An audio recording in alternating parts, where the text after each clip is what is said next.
കുറേ നാളുകൾക്ക് ശേഷം തിയേറ്ററിൽ പോയി ഒരു കിടുക്കാച്ച് സിനിമ കണ്ടു. സിനിമ കളങ്കാവൽ.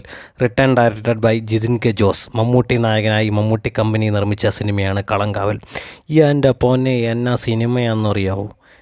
ഇതിൻ്റെ അകത്ത് മമ്മൂട്ടി ആൻറ്റി റോളാണ് ചെയ്തിരിക്കുന്നെങ്കിലും ഭയങ്കര എൻ്റെ പൊന്നെ വില്ലൻ, അപാര വില്ലൻ എന്ന് വെച്ചാൽ അപാര വില്ലൻ. ആ സിഗരറ്റൊക്കെ വലിക്കുന്ന സീൻ കാണണം. ആ സിഗരറ്റ് വലിക്കുമ്പോഴത്തേന് ആ പുകയൊക്കെ വട്ടമായിട്ട് പോകുന്ന സീനുകളും എൻ്റെ പൊന്നെ നമ്മുടെ തിയേറ്ററിൽ നിന്ന് കിളി പറത്തുന്ന സീനുകളാണ്.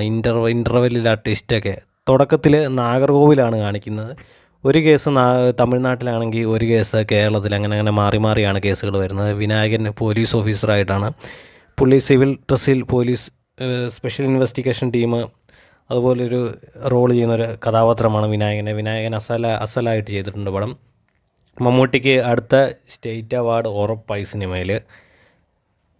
ആ ലെവൽ പുള്ളി ചെയ്തു വെച്ചിട്ടുണ്ട്. 2025 അവസാനം മമ്മൂട്ടി തൂക്കിയെന്ന് വേണം നമുക്ക് പറയാം. അടിപൊളി പടം വെച്ചാൽ അടിപൊളി പടം. പടം തിയേറ്ററിൽ തന്നെ പോയിരുന്നു കാണാം. മസ്റ്റ് വാച്ച് സിനിമയാണ്. തിയേറ്റർ എക്സ്പീരിയൻസ് ആണ്.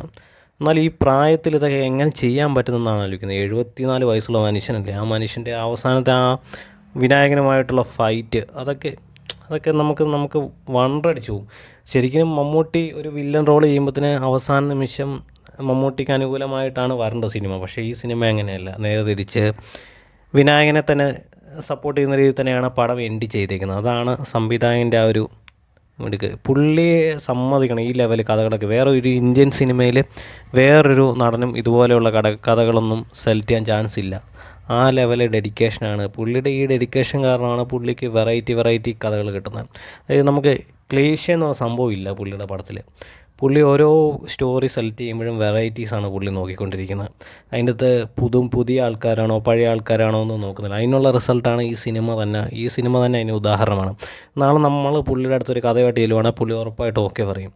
ആ ലെവലിൽ പുള്ളി ചെയ്തു വെച്ചിട്ടുണ്ട്. പുള്ളിക്ക് വെറൈറ്റീസാണ് വേണ്ടത്. അതാണ് പുള്ളിയുടെ ഒരു രഹസ്യം.